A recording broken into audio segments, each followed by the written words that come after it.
నమస్కారం. నేను మీ ఓరగంటి కృష్ణానంద శర్మ. శ్రీ లక్ష్మీ గణపతి జ్యోతిష్యాలయం శుభంకరి ఛానల్ ద్వారా మనం వేదిక్ ఆస్ట్రాలజీ క్లాసులు అనేవి నేర్చుకుంటున్నాం. ఈ రోజు క్లాసు 4వ క్లాసులోకి చేరుకున్నాం.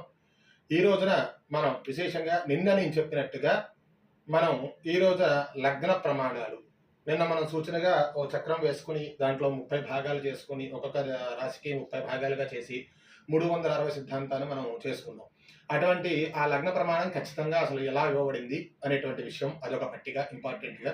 రెండవ విషయం ఏంటంటే ఈ రోజున లగ్న చక్రం వేసుకునేటువంటి విషయం. ఫలానా శిశువు ఒక సంవత్సరం వైశాఖ శుద్ధ విధియ ఫలానా ఆదివారం రోజున ఈ సమయంలో జన్మించాడు అనేటువంటి విషయం ఉన్నప్పుడు ఆ శిశువు యొక్క జన్మచక్రం అనేది మనకి యాపుల్లోను పంచాంగాల్లోను అన్నిట్లోనూ కూడా ఉంటుంది. మరి ఆ లగ్న చక్రాన్ని మనం ఎలా వేసుకోవాలి, మనం సొంతంగా ఎలా వేసుకోవాలి, పంచాంగ సిద్ధాంతాన్ని చూస్తూ, అంటే మళ్ళీ డీటెయిల్స్ ఎంటర్ చేసి మనం దాన్ని చూస్తూ కాదు, పంచాంగాల్లో ఉన్నటువంటి పరణ స్వస్తి శ్రీ చంద్రమానేన శ్రీ విశ్వావసు నామ పరాభవనామ సంవత్సర వైశాఖ శుద్ధ విధియ ఏంటి ఆదివారము ఫలానా నక్షత్రము ఈ యొక్క సమయము ఫలానా సమయంలో శిశువు జన్మించను. ఇప్పుడు ఆ సిద్ధాంత రీత్యా పంచాంగంలో ఇచ్చినటువంటి రీత్యా మనం గ్రహాలని లగ్న చక్రంలో ఎలా వేసుకుంటాము ఒకటి వేసుకోవాలి కదా. పంచాంగంలో వేసుకోవాలంటే ముందుగా మనకి లగ్న చక్రం అనేది తెలియాలి. సో అందువల్ల ఏమిటంటే ఆ లగ్న చక్రాన్ని మనం ఈరోజు మీకు నేను తెలిసేట్టుగా చెప్పేస్తాను. లగ్న చక్రం ఎలా వేసుకోవాలనేటువంటి విషయం పాఠంగా చెప్పేస్తాను. అట్లాగే మూడవ విషయం ఏమిటంటే ఈ రోజున కాలపురుషుడి యొక్క స్వభావాన్ని కూడా మనం తెలుసుకోబోతున్నాం. కాలపురుషుడి యొక్క స్వభావ రీత్యా యొక్క లగ్నములు ఆ కాలపురుషుడి యొక్క ఏ భాగాన్ని మనకి బాగా కేంద్రీకృతం చేస్తాయి అనేటువంటి విషయాన్ని కూడా మనం తెలుసుకుంటాం. అలాగే ఈ యొక్క లగ్న చక్రం మనం వేసుకోవడం ద్వారా కూడా మనం గ్రహాల యొక్క స్థానాలు, స్వక్షేత్రాలు, ఉచ్చ పరమ ఉచ్చ స్థానాలు, నీచ పరమ నీచ స్థానాలు, అట్లాగే గ్రహ చిత్రత్వ మిత్రత్వాలు కూడా తెలుసుకుంటాం. క్లాస్ అనేది కాస్త 4వ క్లాస్ నుంచి కూడా మనకి ముందుకు వెళ్ళిపోతాం. అంటే ఏమవుతుంది, క్లాస్ అనేది చాలా వరకు కూడా వేగంగా జరుగుతుంది. కాబట్టి మనం ఎక్కడ కూడా స్కిప్ చేయకుండా చూడాలి. మొత్తం చూస్తేనే మీకు క్లియర్గా తెలుస్తుంది. ఈరోజు 3వ తారీఖు మే నెల 2026 సంవత్సరం 4వ క్లాస్లోకి మనం వెళ్ళిపోతున్నాము. శ్రీ గురుభ్యో నమః. శ్రీ లక్ష్మీ గణపతి జ్యోతిష్యాలయం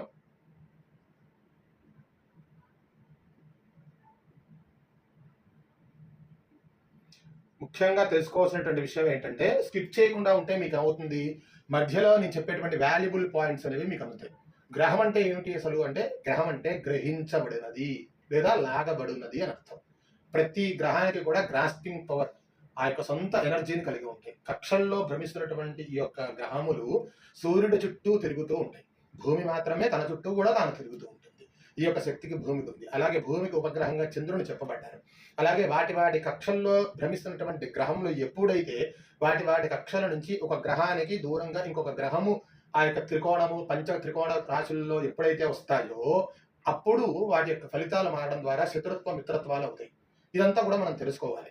కాబట్టి తెలుసుకోవాలి అంటే మనం క్లాసులను ఎక్కడ కూడా స్కిప్ చేయకుండా చూడాలి.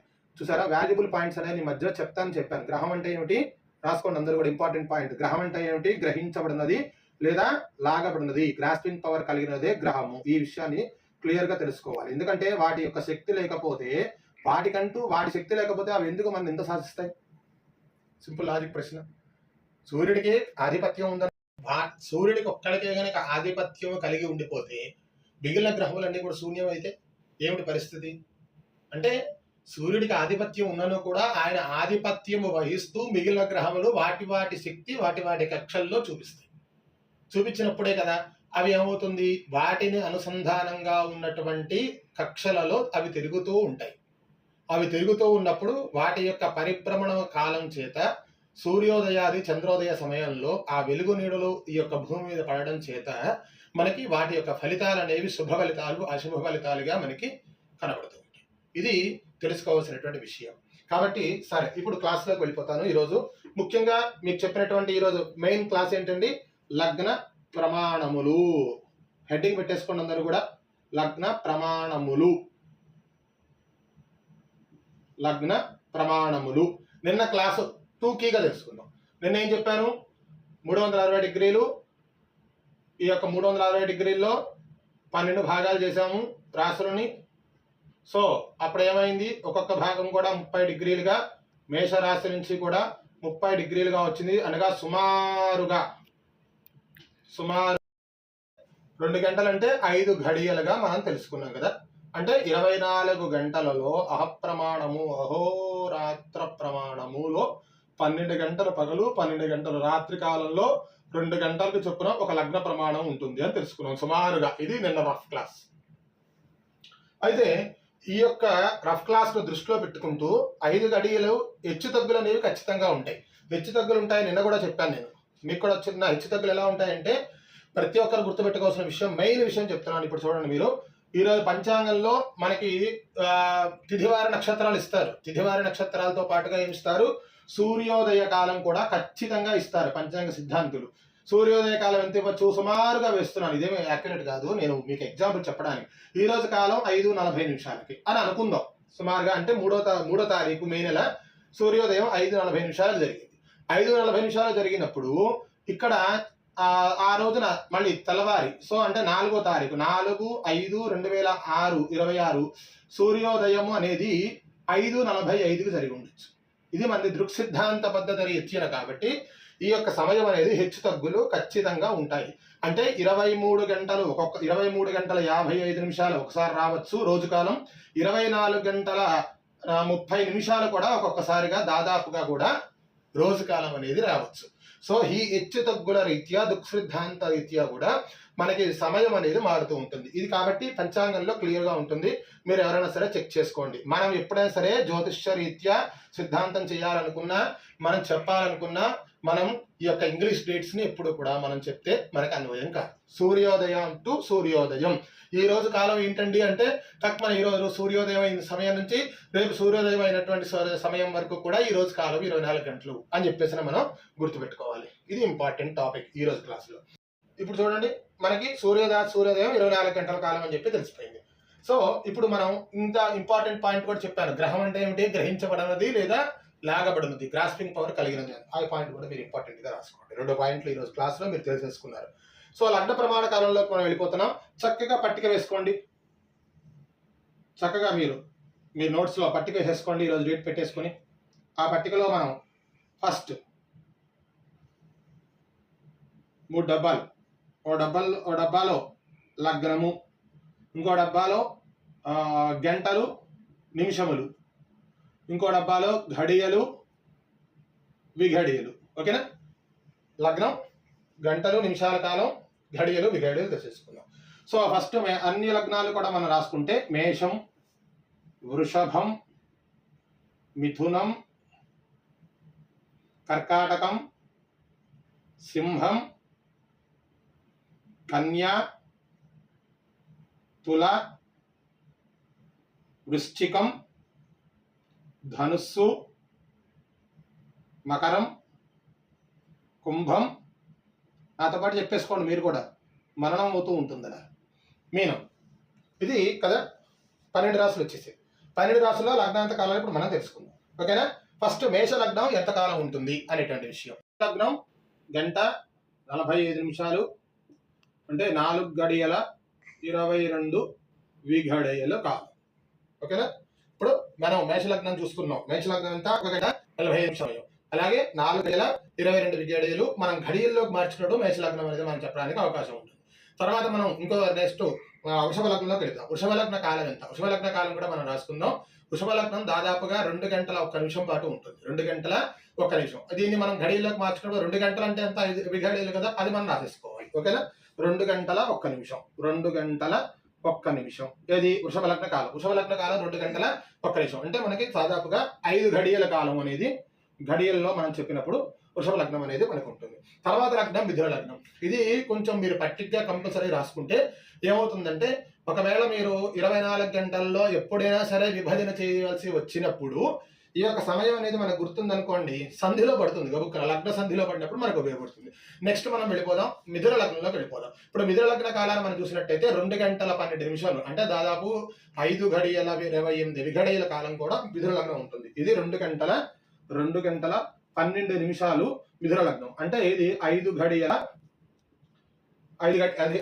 దాదాపు 5 గడియల 28 విఘడియలుగా మనకు మిథున లగ్న కాలం ఉంటుంది. మిథున లగ్నం ఎంత?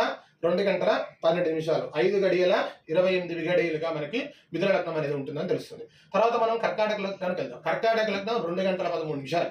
2 గంటల 13 నిమిషాలకి మనకి 5 గడియల 33 విఘడియలు మన గడియల్లో మనం చెప్పుకోవాలి. ఇప్పుడు చూడండి, కర్కాటకం అయిపోయింది, మూడోది. నాలుగోది కర్కాటక మూడోది మిథున లగ్నం అయింది. నాలుగోది కర్కాటక లగ్నం 2 గంటల 13 నిమిషాలు 13 నిమిషాలకి 5 గడియల 33 విఘడియల దాకా సుమారుగా లగ్నం అయిపోయింది. సింహలగ్నం. సింహలగ్నంలోకి మనం వెళ్ళినప్పుడు ఇది 2 గంటల సింహలగ్నం 2 గంటల కర్కాటక లగ్నం 2 గంటల 13 నిమిషాలు, సింహలగ్నం 2 గంటల 6 నిమిషాలు, 2 గంటల 7 నిమిషాలు, 2 గంటల 7 నిమిషాలు, అంటే దాదాపు 5 గడియల 9 విఘడియలు. ఓకే. కన్యాలగ్నం 2 గంటల 9 నిమిషాలు, 2 గంటల 6 నిమిషాలు, కన్యాలగ్నం 2 గంటల 6 నిమిషాలు, 5 గడియల 15 విఘడియలు. తులాలగ్నం 2 గంటల 10 నిమిషాలు, 2 గంటల 10 నిమిషాలు తులాలగ్నంలోకి ఉంది. తులాలగ్నం 2 గంటల 10 నిమిషాలు అంటే లెక్కేసుకోండి, 2 గంటల 5 గంటలు, 5 గడియల 33 విఘడియలు. ఓకే, సారీ,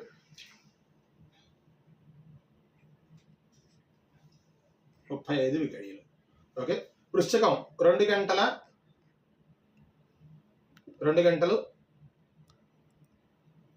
14 నిమిషాలు. వృశ్చిక లగ్నం వృశ్చికం 2 గంటల 14 నిమిషాలు. 2 గంటల 14 నిమిషాలకి మనకి 5 గడియల 25 విఘడియలు. ఓకేనండి. తుల వృశ్చికం. తర్వాత ధనుస్సు లగ్నం. ధనుస్సు, మకరం, కుంభం, మీనంలోకి వెళ్దాం. ధనుస్సు లగ్నం. ఇక్కడ ధనుస్సు లగ్నంలోకి వస్తే ధనుర్లగ్నం ఏదైనా సరే లగ్న కాలాలు గడియల విఘడియ అంటే చూడండి, ధనుర్లగ్నం 2 గంటల 6 నిమిషాలు, అలాగే గడియల్లోకి 5 గంటల 15 విఘడియలు. మకర లగ్నం 1 గంట 52 నిమిషాలు, 4 గడియల 46 విఘడియలు. కుంభలగ్నం 1 గంట 40 నిమిషాలు, 4 గంటల 8 విఘడియలు. మీనలగ్నం 1 గంట 39 నిమిషాలు, 4 గంటల 1 విఘడియ. ఈ యొక్క గడియ చక్రం అనేది కూడా ఖచ్చితంగా లగ్న ప్రమాణ కాలం అనేది మనకి మీరు రాసుకోవాలి. లగ్న ప్రమాణం హెడ్డింగ్ పెట్టుకున్నారు కదా, చూడండి మీకు చెప్తాను. ఒకవేళ కనిపించకపోయినా కూడా మీకు చెప్పిన తర్వాత క్లియర్గా అర్థమవుతుంది. మేషలగ్నం 1 గంట 45 నిమిషాలు, 4 గడియల 22 విఘడియలు. వృషభ లగ్నం 2 గంటల 1 నిమిషం, 5 గడియలు. మిథున లగ్నం 2 గంటల 12 నిమిషాలు, 5 గడియల 28 విఘడియలు. కర్కాటక లగ్నం 2 గంటల 13 నిమిషాలు, 5 గంటల 33 విఘడియలు. సింహలగ్నం 2 గంటల 7 నిమిషాలు, 5 గడియల 9 విఘడియలు. కన్యాలగ్నం 2 గంటల 6 నిమిషాలు, 5 గడియల 15 విఘడియలు. తులాలగ్నం 2 గంటల 10 నిమిషాలు, 5 గడియల 35 విఘడియలు. వృశ్చిక లగ్నం 2 గంటల 14 నిమిషాలు, 5 గంటల 25 విఘడియలు. ధనుర్లగ్నం 2 గంటల 6 నిమిషాలు, 5 గడియల 15 విఘడియలు. మకర లగ్నం 1 గంట 52 నిమిషాలు, 4 గడియల 46 విఘడియలు. కుంభలగ్నం 1 గంట 40 నిమిషాలు, 4 గడియల 8 విఘడియలు. మీనలగ్నం 1 గంట 39 నిమిషాలు, 4 గడియల 1 విఘడియ. ఇది మనకి క్లియర్గా లగ్న ప్రమాణ కాలం. చూసారా, ఈ లగ్న ప్రమాణ కాలం పట్టిక అనేది మనకి ఖచ్చితంగా కూడా మీరు రాసుకుని నోట్ చేసి పెట్టుకోవాలి. ఈ రోజు క్లాస్లో ఫస్ట్ టాపిక్ అనేది మీకు క్లియర్ చేశాను. డైరెక్ట్గా నేను నెక్స్ట్ టాపిక్లోకి వెళ్ళిపోతాను. మనం ఈ క్లాస్లో రెండో టాపిక్, సెకండ్ టాపిక్ ఏంటంటే మీకు చెప్పింది లగ్న చక్రము వేసుకోవడం. లగ్న చక్రము వేయుట చాలా చాలా ఇంపార్టెంట్. ఇంకొంచెం దీన్ని డీప్గా కొద్దిగా కరెక్షన్ చేస్తారు. జన్మ లగ్న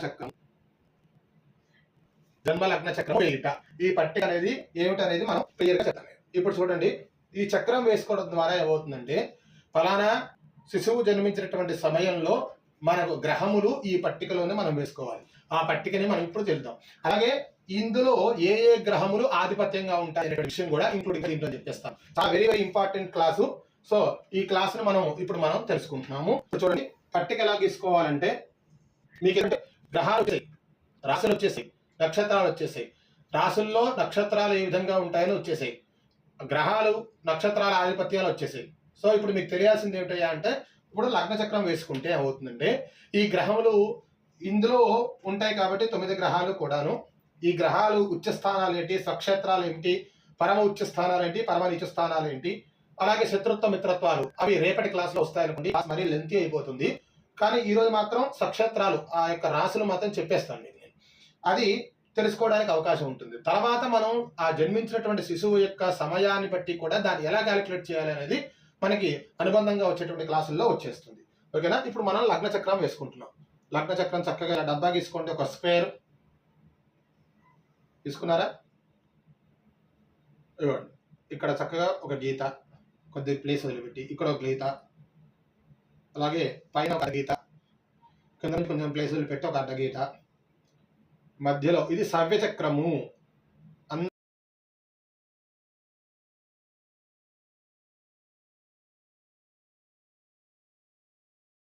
సవ్యచక్రము, అవసవ్య చక్రం కూడా వేసి చూపిస్తాను మీకు. అయితే ఏంటంటే ప్రస్తుతం నానుడిగా మాత్రం సవ్య చక్రమే, అవసవ్య చక్రం లేదు. అపసవ్య చక్రం కూడా వేస్తాను. ఇప్పుడు ఇక్కడి నుంచి కూడా మనం ఫస్ట్ తీసుకోవాల్సినటువంటి స్థానము ఇక్కడి నుంచి ప్రారంభం చేయాలి. ఇది first house, second house, third house. ఏం పర్లేదు, పక్కన రాసుకోండి. ఒక 4 పేజీలు అయినా ఏం పర్వాలా. కాన్సెప్ట్ ఏమవుతుందంటే మనసు గుర్తుండిపోతుంది. 6th house, 7th house, 8th house, 9th house, 10th house, 11th house, 12th house. 12 రాశులకి 12. ఈ 12 గదుల్లో కూడా ఎవరిని ఎక్కడి నుంచి మనం గుర్తించాలి అంటే ఫస్ట్ మేషం, ఇక్కడి నుంచి కూడా మనం ప్రారంభం చేయాలి. మేషం, మేష రాశి, మేష లగ్నం. వృషభం, ఇది క్లియర్గా రాసుకోండి సుమా అందరూ కూడా. మిథునం, అలాగే కర్కాటకం, సింహం, కన్య, తులా, వృశ్చికం, ధనుస్సు, మకరం, కుంభం, మీనం. కరెక్ట్గా ఇక్కడి నుంచి కూడా ఫస్ట్ హౌస్ లో మేషాన్ని వేశాను. ఇక్కడి నుంచి కూడా మనకి సవ్య చక్రము చూడండి, క్లాక్ వైజ్ డైరెక్షన్.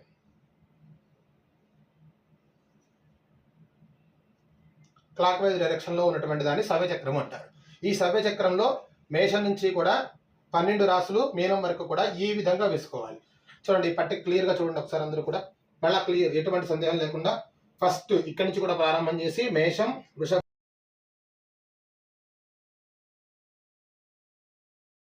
కర్కాటకం, సింహం, కన్య, తుల, వృశ్చికం, ధనుస్సు, మకరం, కుంభం, మీనం. ఇది సవ్య చక్రం. ఈ చక్రం ఇలా వేసుకోవాలి. చూసారా? ఇప్పుడు ఈ చక్రం వేసుకున్నాక ఇంపార్టెంట్ పాయింట్ ఏంటంటే ఇప్పుడు మిథునానికి, నేను మీ అందరికీ కూడా ఇంపార్టెంట్ పాయింట్ అనుబంధంగా చెప్తాను. ఇప్పుడు మీరు చిన్న ఈ క్లాస్లోనే మీకు అందరికి క్వశ్చన్ మార్క్ ఉంటుంది. మేష రాశికి ఎవరు అధిపతి?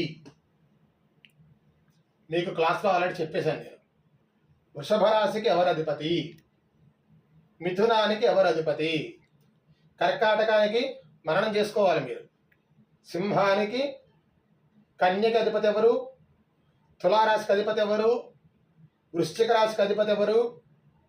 ధనుస్సుకి, మీనానికి అధిపతి ఎవరు? మకర కుంభానికి అధిపతి ఎవరు? మననం చేసుకున్నారా ఒకసారి?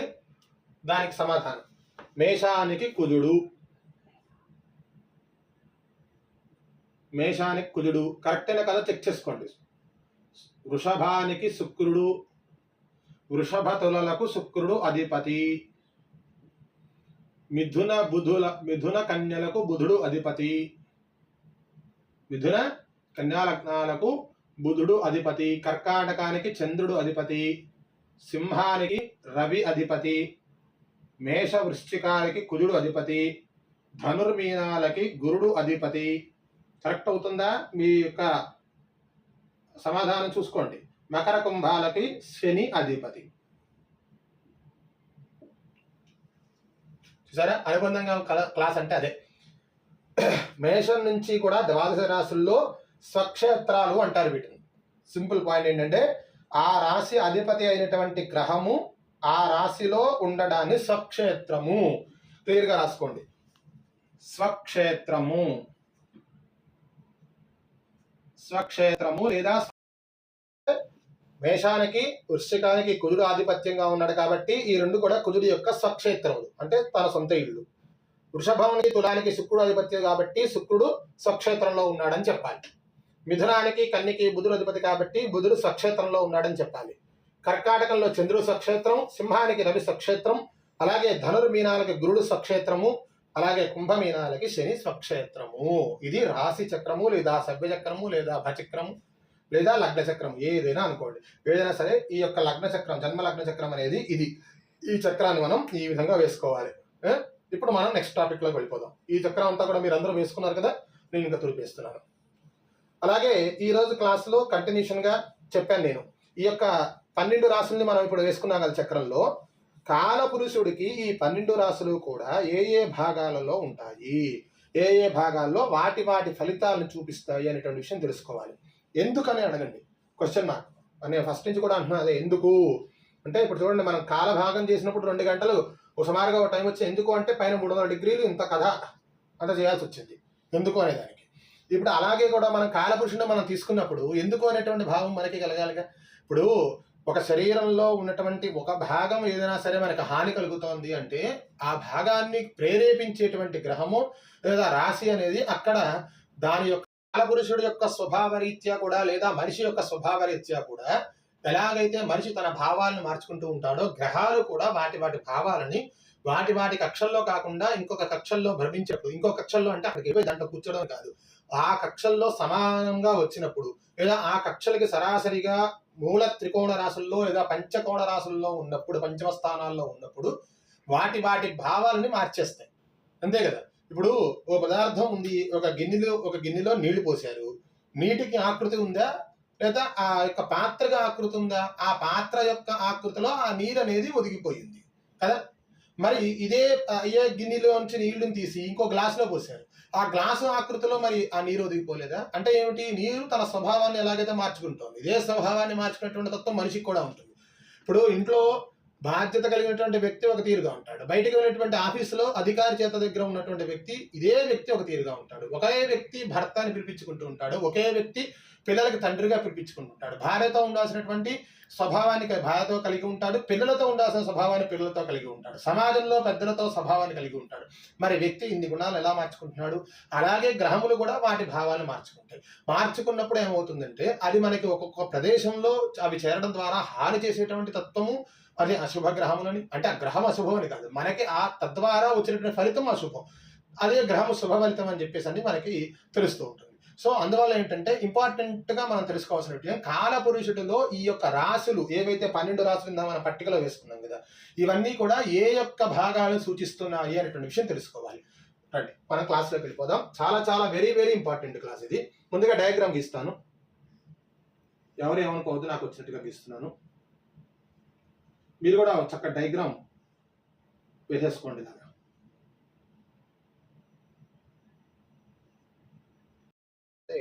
ఇది సుమారుగా అనుకోండి అందరూ కూడా. కాలపురుషుడు రాసి కానీ కాకపోతే ఏంటంటే డయాగ్రామ్ ఇస్తే ఒక గుర్తు అనేది మనకు ఉండిపోతుందని చెప్పి అలా రాసి, ఇది ఈ డయాగ్రామ్ అనేది మనకు చాలా ఇంపార్టెంట్, తర్వాత కూడా ఉపయోగపడుతుంది. ఇదే డయాగ్రామ్ లో కూడా మనం ఆ గ్రహముల యొక్క భావాన్ని కూడా మనం తెలుసుకోవచ్చు. అది ఎలాగో తర్వాత చెప్తాను మీకు. మేషము కాలపురుషుడి యొక్క శిరస్సు, మేషము రాసుకోవాలి, కింద రాసుకోండి మేషము శిరస్సు. తర్వాత మీకు ఉపయోగపడిపోతుంది. క్వశ్చన్ వేసేస్తాను, మిమ్మల్ని అడుగుతా ఖచ్చితంగా. మేషము వృషభము ముఖము, ముఖము వృషభము సింహము,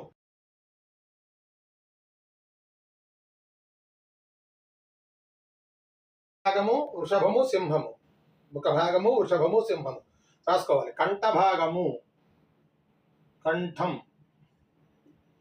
మిథునం,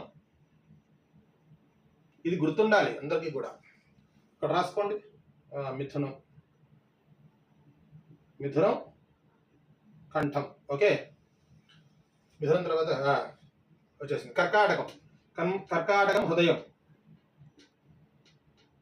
కర్కాటకం హృదయం, కర్కాటకం హృదయం,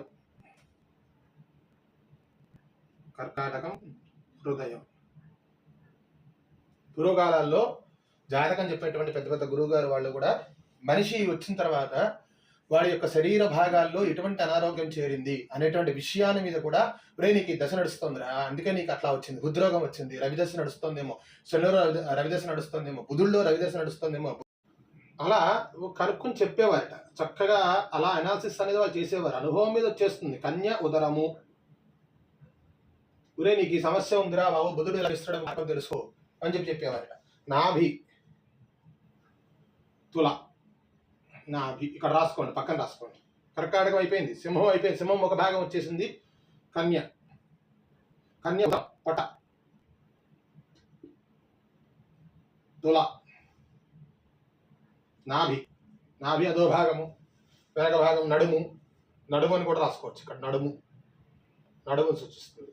సో అలా చెప్పేవారు. అలా చెప్పినప్పుడు ఏమైందంటే వాళ్ళు జ్యోతిష్యంలో చూసి మహర్దశలు చూసి, ఇందాక మనం లగ్న చక్రం వేసామే, ఆ లగ్న చక్రం రీత్యా ఉన్నటువంటి గ్రహముల శత్రుత్వం మిత్రత్వాలను తెలుసుకుని, అవి స్వక్షేత్రంలో ఉన్నాయో ఉచ్చ పరమోచ్చ స్థానంలో ఉన్నాయో తెలుసుకుని, వాటి స్థితి యొక్క మహర్దశలను చూసి, ఓహో గ్రహం ఫలానా అనేది అటు ఉంది కాబట్టి అది ఈ గ్రహంతో కలిసి వీడికి ఇటువంటి బాధనిస్తుంది అని చెప్పేసేవారు.